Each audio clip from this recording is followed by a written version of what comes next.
Hello အားလုံးမင်္ဂလာပါ Pinky Blog ကနေပြန်လည်ကြိုဆိုလိုက်ပါတယ်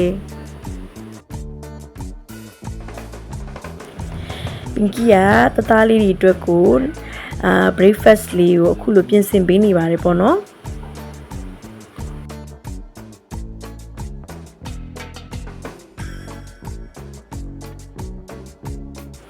ဒါကတော့မုံအနစ်လေးတွေကိုရောသမမွေထားတာပေါ့နော်တကယ်လို့ဒီမုံအနစ်ကိုဆက်တာလေးတွေကိုသိချင်နေဆိုရင် Pinky ကို comment box မှာမေးခဲ့ပါနော် Pinky ပြောပြပေးပါမယ်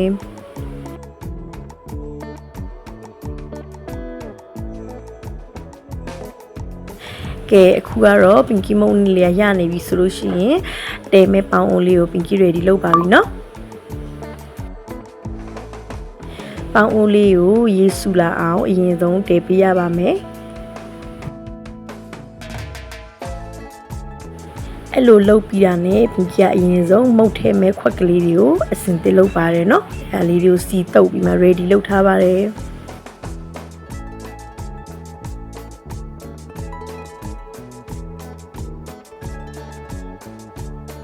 ကဲအခုဆိုလို့ရှိရင်Pinkyရဲ့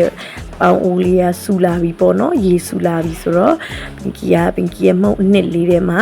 ဒီရဲ့အထုပ်လေး ino dough ပေါ့နော် fruit salt ino dough လေးကိုဖောက်ပြီးထည့်ထားပါတယ်ပေါ့နော်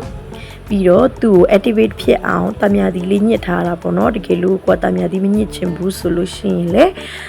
ရေလေးနည်းနည်းလေးထည့်လို့လည်းရပါတယ်ဒါမှမဟုတ်လို့ရှိရင်လည်းစီလေးနည်းနည်းလေးထည့်လို့ရပါတယ်ပေါ့နော်အဲ့ဒါတော့ optional ပေါ့နော်Pinkyကတော့တမြာသီလေးနဲ့ဖောက်လိုက်တော့အချင်းပို့ပြီးမှဖြစ်အချင်းတက်နဲ့ဆိုတော့ပို့ပြီးမှပွားတာပေါ့နော်အဲကြောင့်မို့တမြာသီလေးညှစ်လိုက်ပါတယ်ကဲအခုလိုလေးသူက activate ဖြစ်ပြီးဆိုဒီလိုလေးပွားလာတာပေါ့နော်အဲ့လိုလေးထည့်ပြီးပြီဆိုလို့ရှိရင်အမြက်နေပြီးမှပေါ့နော်သူ့အကြာကြီးထားလို့မရဘူးပေါ့နော်အခုနောက်ကို ready လုပ်ထားတဲ့ပကံလေးထဲမှာလောင်းထည့်ပြီးမှသူ့ပေါင်းအိုးလေးတွေကိုအမြန်ဆုံးထည့်ရပါတယ်ပေါ့နော်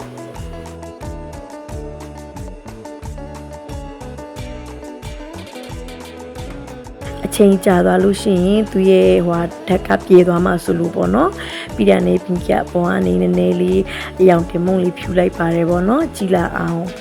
တကယ်လို့အဆက်မကျရင်လည်းမထည့်လို့ရတယ်နော်ကဲပြီးပြီဆိုလို့ရှိရင်Pinkyကပေါင်းအိုးထဲမှာအပေါ်နဲ့အောက်မှာပေါ့နော်အဲ့လိုတပန်းစီထည့်ပြီးမှပေါင်းလိုက်ပါတယ်ပေါင်းချိန်ကိုတော့မိနစ်20ပေါ့နော်မိနစ်20မှာတစ်ခေါက်ကြည့်လို့တိတ်အဆင်မပြေဘူးဆိုရင်နောက်ထပ်5မိနစ်လောက်ဆက်ပေါင်းပေးလို့လည်းရပါတယ်ပေါ့နော်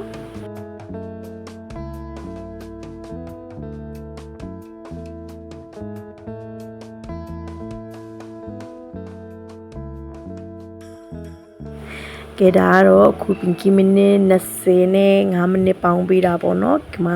အထက်ထဲအသားလေးလည်းအကုန်လုံးကျက်ပြီပေါ့နော်အဲ့တော့Pinkyကဒီလိုလေးလှီးလိုက်ပါပြီလှီးပြီးပြီဆိုမှ Pinkyကတကယ်လို့သူတို့ဒီတိုင်းစားမယ်ဆိုလဲဒီတိုင်းကျွေးပါမယ်လက်ဖေးလေးနဲ့မဟုတ်ရင်လည်းဒါလေးကိုစီပြန်တက်ပြီးကျွေးပါမယ်နော်ကဲPinky Blogကိုဆုံးထိကြည့်ပြီးတဲ့အတွက်အားလုံးကို thank you ပါ bye bye